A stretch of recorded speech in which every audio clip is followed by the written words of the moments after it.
Mirador, c'est Barban. Les antivaleurs sous les fourches codines de nos chroniqueurs. Talibé Barré, avant de parler de Ousmane Gawal, de sa sortie récemment sur la télévision nationale, sur le début du chronogramme des 36 mois, on s'intéresse aux dernières victimes de la manifestation du FNDC de la semaine dernière, culte de leur corps, culte de leur famille, de leurs proches.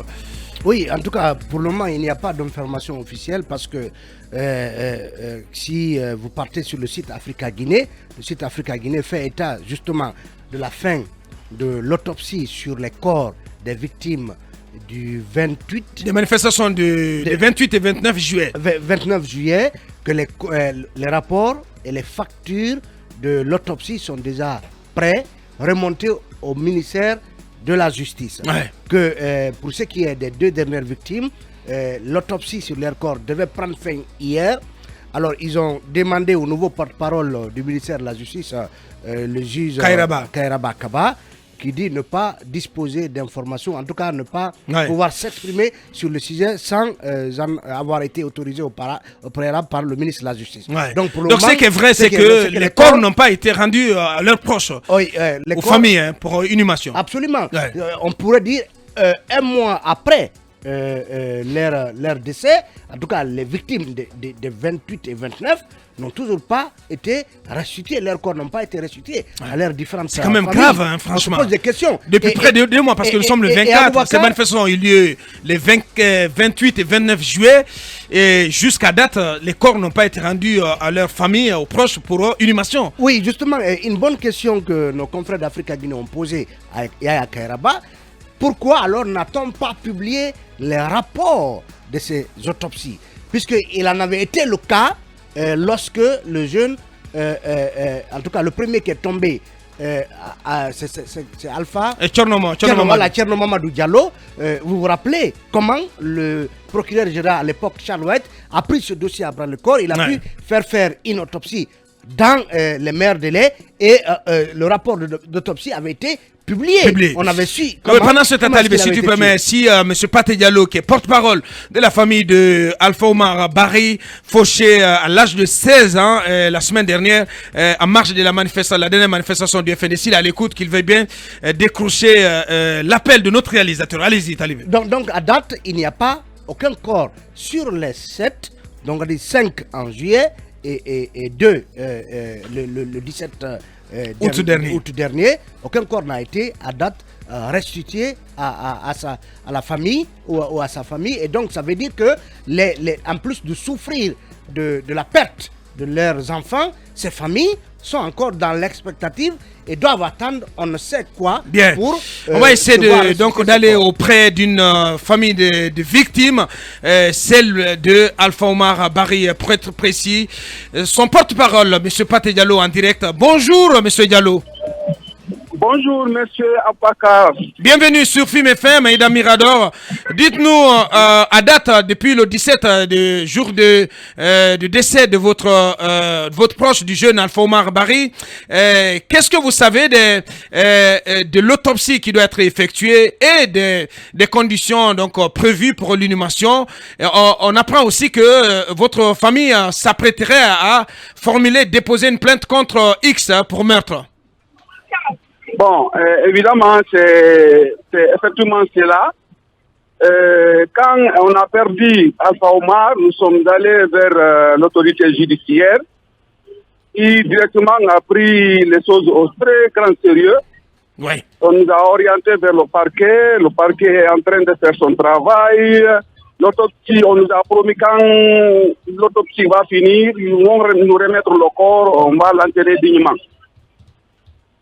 Oui, ça veut dire que ce sont des garanties qui vous ont été offertes par le ministre Charles White lorsqu'il vous a reçu au lendemain de la mort du jeune Alpha Omar.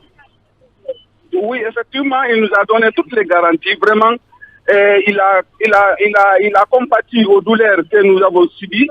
Il nous a promis fermement qu'il va tout faire pour retrouver le bourreau, pour qu'il soit sanctionné à la hauteur de sa forfaiture. Alors, oui, allez-y, Mohamed. Monsieur Diallo, pour un retour en arrière, dans quelles circonstances votre neveu a-t-il trouvé la mort? Sincèrement, c'est le jour de la manifestation, ils avaient une équipe de football qui jouait sur ceux qui connaissent Dar Salam au marché là-bas. Et le terrain qui se trouve tout près de l'école là-bas, il partait pour jouer là-bas avec ses amis. C'est ainsi que les voitures de la ministre de sécurité sont venues tirer sur lui au dos. Il faisait dos, ils ont tiré la balle, est rentrée par le dos et sorti par devant. Donc il a succombé directement. On a envoyé le corps à la morgue. Vous étiez un témoin oculaire de cette scène? Il y a ses amis avec lesquels ils étaient, c'est ceux-ci-là qui étaient venus nous raconter la scène, comment les choses s'est passées.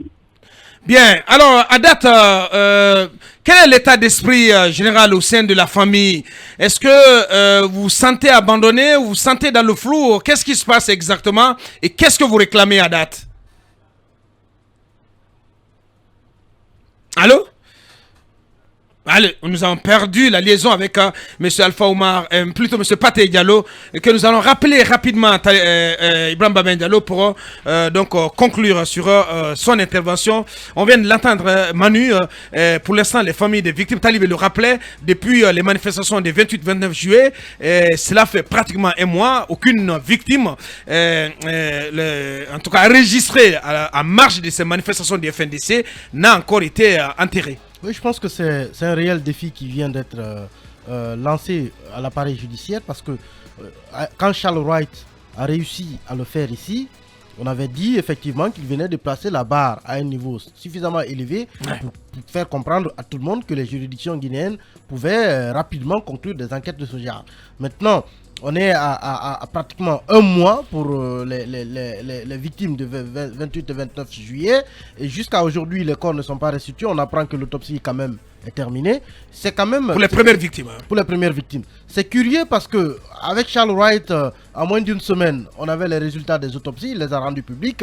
Mais il a aussi restitué le corps. Et rapidement, on a aussi appris que des personnes soupçonnées d'avoir commis ce meurtre avaient été interpellées. Je ne sais pas pourquoi on essaie encore de revenir sur ces anciennes pratiques, maintenir le flou autour de la procédure. Je pense que...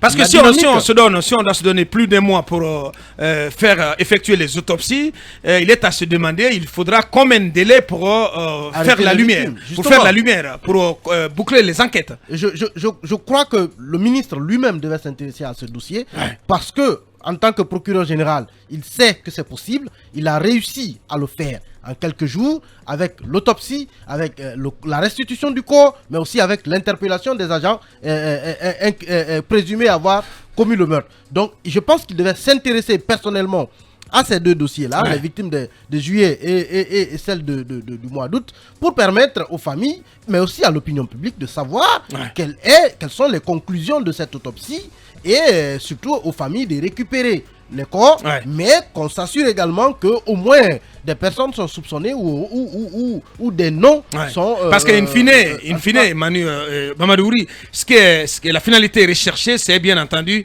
la possibilité à donner à ces familles d'avoir une idée de l'identité des auteurs de ces crimes, de ces assassinats. Surtout à continuer dans la performance dont Charles avait fait montre quand il était procureur. Emmanuel l'a dit tout à l'heure, j'aimerais rebondir là-dessus. C'est-à-dire que quand on a changé les choses dans le bon sens, il faut continuer. Comme Emmanuel l'a dit, tout le monde a aimé le fait qu'avec rapidité et professionnalisme, le premier cas a été géré, on a trouvé le suspect, je crois qu'il a avoué et il a été donc jugé avec le concours du ministre de la Sécurité. Non, il n'y a pas eu de procès pour le moment. Ah bon, ben voilà. Ce qui est sûr, il a été retrouvé. Donc ce qui n'était pas d'habitude. Le procureur Charles Wright, le principal suspect est en état d'arrestation. Les autres sont sous contrôle judiciaire. Le procureur a été salué. Donc si vous arrêtez ce processus-là, donc il y a un problème. Moi, la question que je me pose, est-ce que le fait que les corps se sont accumulés, on parle de 3 ou 4 ou 5, l'autopsie ayant pris fin, on les garde pour quelles raisons? Est-ce qu'on redoute qu'il y ait des mobilisations successives autour de ces corps? Est-ce qu'on redoute qu'il y ait de la manif autour de ces corps, comme on a l'habitude de le voir, pour aller les enterrer? et sachant que ces moments-là aussi engendrent toujours. Non, mais avec Charles, ça ne sera pas possible. Avec Charles White, ça ne sera pas possible. Oui, il a déjà affirmé haut et fort. Il a affirmé. Bien il y a eu un cas où il a réussi à ce qu'il n'y a pas eu de mobilisation autour d'un corps. Est-ce que ça pourrait continuer ainsi? C'est les angles, en tout cas, que je vois, qui pourrait expliquer le fait qu'on garde ces corps, sinon il n'y aurait aucune autre raison du moment où l'autopsie est finie. Merci Mamadou Ouri. Voilà ce qu'on pouvait dire sur ces cas de ces tueries en marge des manifestations du FNDC. On va à présent parler d'Ousmane Gawal Diallo avec Cabinet Fofana et Koumba Diallo.